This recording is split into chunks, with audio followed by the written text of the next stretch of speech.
Hey there, it's Jared Hamilton with the Hamilton Group at Cherry Creek Mortgage. Welcome to another edition of Java with Jared. Once again, happy Friday, everybody. Hope you guys are doing fantastic and hope you're staying warm here in Colorado. A little chilly today here, so, fall is upon us. Winter is not too far away, and so the weather is changing. Unfortunately, we didn't have a change in the interest rate market. Interest rates continued to be under pressure here this week, and rates finished the week worse once again than where they ended last week. Lots of volatility going on in the market here with interest rates trying to mount some type of a comeback, and improving midday and then losing direction and decreasing again. So we're just going to see a lot of volatility, and I'll tell you why here in a little bit. First, let's just get to the economic data.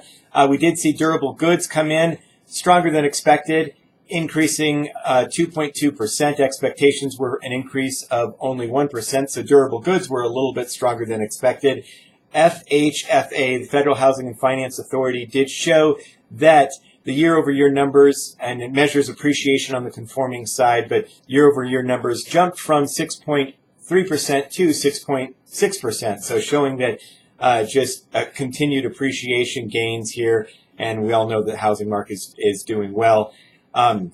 New home sales showed a huge increase, showing the largest increase in 10 years, up 19%. Pending home sales, though, were unchanged due just to lack of inventory. And we did see the first look at third quarter GDP. That was a little bit stronger than expected, showing an increase to 3% growth. Expectations were for about 2.5%. Again, this is the only first look at third quarter GDP, but that was a little bit stronger than expected.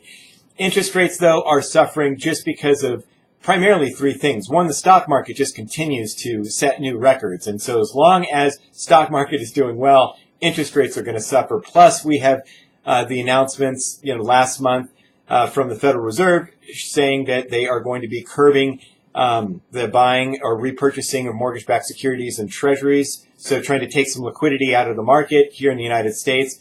And also the European Central Bank and the ECB did announce today that they were also going to be doing the same thing and trying to curb it by a half, which is quite a bit. They were a little bit less committed, though, saying that they could change directions. But so when we're seeing all this liquidity coming out of the market, that's going to hurt interest rates. The stock market doing so well, that's going to cause pressure with interest rates, and with the economy showing that, it's not doing too bad. So the great news is interest rates still continue to be phenomenally great. So we're advising all clients right now just to take advantages of these rates. Don't try to get greedy and hope that rates are going to get, better, because right now there's just too much headwind. So just be happy with what you got and take advantage of it right now. That's our advice. And that's going to be the case here for quite some time until such time we see that maybe the stock market shows some type of correction, and then we'll see money flow from equities into mortgage-backed securities. But who knows if that or when that's going to happen. It will happen. We just don't know when. We're already at the longest streak without a 3% correction, one of the longest streaks without a 10% correction. And it's overdue. We just don't know when it's going to happen. So in the meantime, just, lock in your interest rate and be happy with what you got. If you have any questions, please give us a call. Thanks for joining with me with Java with Jared, and we will talk to you soon. Bye-bye.